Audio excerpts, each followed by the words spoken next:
नमस्कार बच्चों।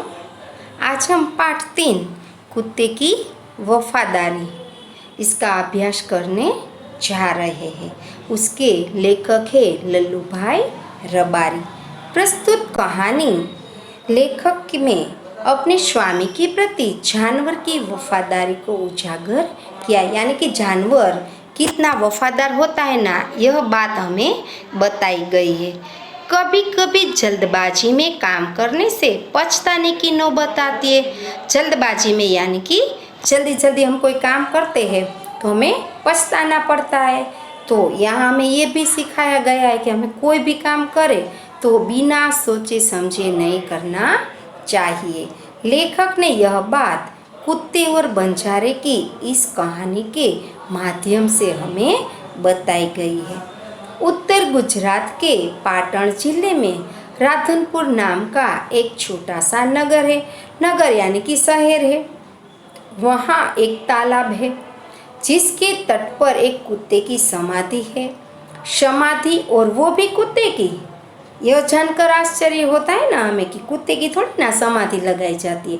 कोई महान पुरुष हो, शहीद हो तो उनकी समाधि लगाई जाती है, कुत्ते की समाधि नहीं होती। उसके पीछे भी एक सुंदर और हृदय को हिला देने वाली कथा है। यह कथा हमें आज यहाँ पढ़नी है, सीखनी है। पुराने जमाने में व्यापार का सामान लाने ले जाने का काम बंजारे करते थे। बंजारे यानी कि विचरती जाति के लोग। एक बंजारा था, वह अपने ऊँटों पर गांव का माल सामान लाद कर शहर में ले जाता था और वहां से मिश्री, गुड़, मसाले आदि भरकर गांवों तक ले आता था। यानी कि ऊँटों पर शहर से माल लाता था, वो गांव में बेचता था और गांव में जो माल होता था वो शहर में जाकर बेच देता था। ऊँटों पर लाद कर शहर में ले जाता मिश्री यानी कि चीनी और शक्कर, गुड़, मसाले, लौंग, इलायची, हरी मिर्च, लाल मिर्च, ऐसे मसाले जो होते वो भरकर गांव में लाता था और गांव में जो होता था वो शहर में ले जाता था और इससे वो लाखों रुपये कमाता था। और इस लाखों का व्यापार होता था ना, इसलिए लोग उसे लाखा बंजारा का नाम देते थे। उसे लाखा बंजारा कहते थे। लाखा के पास एक सुंदर कुत्ता था। कुत्ता देते थे तो कुत्ता भौंक भौंक कर, कुत्ता भी कितना वफादार, बड़ा वफादार था। जब बंजारा पड़ाव डालता था, रात हो जाती थी, शाम हो जाती थी, तो पहले तो लाइट कुछ ऐसा होता नहीं था तो जाए कैसे, दिखाई भी नहीं पड़ता था। इसलिए वो जहाँ भी पड़ाव डालता था वहाँ कुत्ता भी उसके साथ साथ जाता था और वहाँ उसकी रखवाली करता था। कोई चोर लुटेरा आए तो वो भौंक भौंक कर उसे दूर भगा देते थे। बंजारा अपने कुत्ते की इस वफादारी से बहुत खुश रहता था। एक बार बंजारा व्यापार में मार खा गया, यानी कि उसे बहुत बड़ा नुकसान हुआ।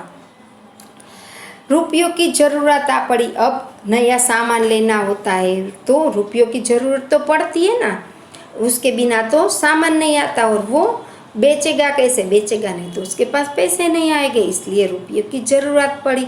तो उसने क्या किया तो कि वहाँ राधनपुर नाम का एक गांव था और वहाँ जो सेठ रहता था ना, वो सभी को रुपये देते थे। अबे सेठ के पास पहुँचा, उसने अपनी बात बताई कि सेठ मेरे साथ ऐसा हो गया है। सेठ ने कहा रुपये तो मैं दे दूंगा तुझे कि, मगर उसके बदले में तुम्हें कुछ गिरवी रखना होगा है कि। गिरवी यानी कि अपना कुछ माल सामान जो होता है वो जमानत के तौर पे सेठ के पास रखना पड़ता है। लाखा बोला सेठ जी मेरे पास फूटी कोड़ी भी नहीं है, अगर मेरे पास कुछ होता तो मैं तुमसे रुपये में उधार मांगने थोड़ी ना आता है कि। मेरे पास तो फूटी कोड़ी यानी कि एक पाई भी नहीं है। मैंने व्यापार में सब कुछ खो दिया है कि मेरी जबान पर विश्वास रखे और मुझे रुपये दे दीजिए कि आप मेरी जबान पर विश्वास रखो, आप मुझे रुपये दे दो, मैं आपकी पूरी रकम 1 साल में सूद समेत चुका दूंगा कि, यानी कि ब्याज के साथ मैं तुम्हारी रकम तुम्हें दे दूंगा। सेठ बोले कोई बात नहीं है कि तुम्हारे पास कि कुत्ता है ना है कि ये यहाँ रख दो जमानत के रूप में कि जब तुम सारे रुपये लौटा दो ना तो मैं तुम्हें तुम्हारा कुत्ता भी वापस दे दूंगा। बंजारे को तो ये बात सुनकर दुख हुआ कि मैं कुत्ता वहाँ रख दूँ कि ऐसा उसे लगा। लेकिन बंजारे के पास कोई चारा नहीं था, कोई उपाय नहीं था दूसरा, इसलिए सेठ के पास उसे कुत्ता गिरवी रखना ही पड़ा और वहाँ से वो रुपये लेकर चला गया। कुछ दिन बीते, कुछ दिन पसार हुए। एक बार सेठ के यहाँ चोरी हुई। चोर आए और चोरी करके सारा माल ले गए। कुत्ते ने चोरों का पीछा किया। दूर जंगल में जाकर चोर ने सारा माल जमीन में गाड़ दिया और चोर वहाँ से 9-2-11 हो गए। 9-2-11 होना यानी भाग जाना। जब उसने तो चोर को तो ऐसा लगा कि ठीक माल तो मैंने यहाँ गाड़ दिया ना, कुत्ता क्या करेगा, और वहाँ से भाग गए। कुत्ता वहाँ भौंक भौंक कर सेठ को बुलाने लगा कि यहाँ दुकान तोड़कर माल उठाकर ले गए हैं। सेठ ने देखा तो दुकान में कोई माल नहीं था, तो वो तो हक्का बक्का ही रह गया। कुत्ता सेठ की धोती पकड़कर आगे खींचने लगा कि चलो मैं तुम्हें दिखाता हूँ कहाँ रुपये है। सेठ कुत्ते के पीछे पीछे चलने लगे। जहाँ चोरों ने माल छिपाया था वहाँ जाकर कुत्ता तो अपने पैरों से मिट्टी खोदने लगा। थोड़ा खोदा ना तो सब माल निकल आया, सब माल दिखाई देने पड़ा। तो सेठ की खुशी का तो कोई पार न रहा, कोई ठिकाना नहीं रहा कि वो मेरा पूरे का पूरा माल मुझे मिल गया, वापिस मिल गया है। वह कुत्ते को प्रेम से थपथपाने लगा, यानी शाबाशी देने लगा कि वाह शाबाश, तुमने अच्छा काम किया, मेरा पूरा का पूरा माल मुझे वापस दिला दिया। कुत्ते की वफादारी पर वह तो मुग्ध हो गया। घर जाकर उसने एक चिट्ठी लिखकर कुत्ते के गले के पट्टे में बांध कर कहा, कुत्ते भाई जाओ, अब तुम आज़ाद हो, तुम अपने मालिक लाखा बंजारा के पास जा सकते हो, मैं तुझे मुक्त करता हूँ। सेठ ने तो ऐसा कह के कुत्ते को मुक्त कर दिया। कुत्ता भी बहुत खुश हो गया। क्यों? तो कि मुझे अपने मालिक से मिलने हैं, अब मिलेगा है कि वो तो जल्दी जल्दी भागने लगा। भागते भागते वो उस रास्ते पर आ गया जहाँ उसका मालिक व्यापार करने जाता था। इधर लाखा भी व्यापार में खूब रुपया कमाया, क्योंकि उसे भी अपने कुत्ते को जल्दी मिलना था। उसे भी उसकी रकम वापस की, मैं भी सेठ को रकम वापस कर दूं तो मैं भी अपने कुत्ते से जल्दी मिल पाऊंगा। तो वो भी उसी रास्ते से सेठ को रुपये वापस करने आ रहा था। उसने दूर से अपने कुत्ते को देखा और वह तो नाराज हो गया। क्यों? तो कि मैंने जो सेठ को जबान दी थी वो जबान अब नहीं रही। वो उसने बेवफाई किए कुत्ते ने।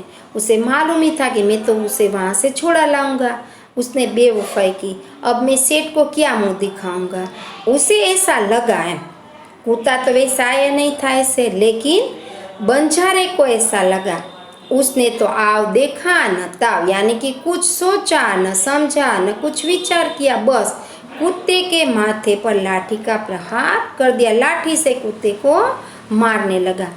बेचारा कुत्ता तो वहाँ बेहोश होकर गिर पड़ा। जैसे कुत्ता गिरा ना, तब लाखा ने देखा कि कुत्ते के गले में तो एक चिट्ठी बंधी है। उसने चिट्ठी ली और खोल कर पढ़ा तो सेठ ने क्या लिखा था? सेठ ने लिखा था ना कि लाखा, तुम्हारे कुत्ते ने तो मुझे सूद समेत सारे रुपये लौटा दिए, अतः मैं कुत्ते को मुक्त करता हूँ। सेठ ने यह भी लिखा कि मेरे घर में चोरी हुई थी, जो चोरी हुई थी वो पूरे का पूरा माल तुम्हारे कुत्ते ने मुझे वापस दिलवा दिया है, और इसीलिए मैं खुश होकर तुम्हारा जो माल है वो मुझे वापस दिला दिया, इसलिए मैं तुम्हारे कुत्ते से खुश हो गए और स्वयं ही मैं उसे मुक्त करता हूँ। अब तुम्हें मुझे कोई रुपये वापस देने की बात नहीं है। लाखा तो चकित हो गया। वह चिल्लाने लगा, रोने लगा, बिलखने लगा, हाँ यह मैंने क्या कर दिया, हाँ यह मैंने क्या कर दिया। वह तो कुत्ते के सबको अपनी गोदी में लेकर फूट फूट कर यानी जोर जोर से चिल्ला चिल्ला कर रोने लगा। लेकिन अब क्या होता है, अब पछताए क्या हो जब चिड़िया चुग गई खेत। हम भी खेत में बीज बोते लेकिन उसकी रखवाली नहीं करते, ध्यान नहीं रखते, तो क्या होता है, नुकसान ही होता है ना। फिर हम कहे ओ मेरा तो पूरा माल खराब हो गया ने, ऐसा हो गया ने, तो ये कुछ बात हुई, ये तो अच्छा नहीं हुआ ना।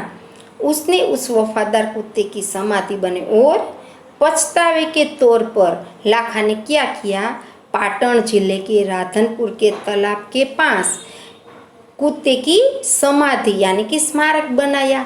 और जो भी वहाँ आता ना तो सब कुत्ते की वफादारी की कथा संसार को सुना रही है।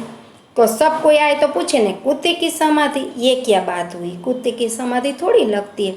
तो सब लोग बात करते कि भाई ये कथा है, ये कहानी है, इसीलिए बंजारे ने कुत्ते की समाधि बनाई है।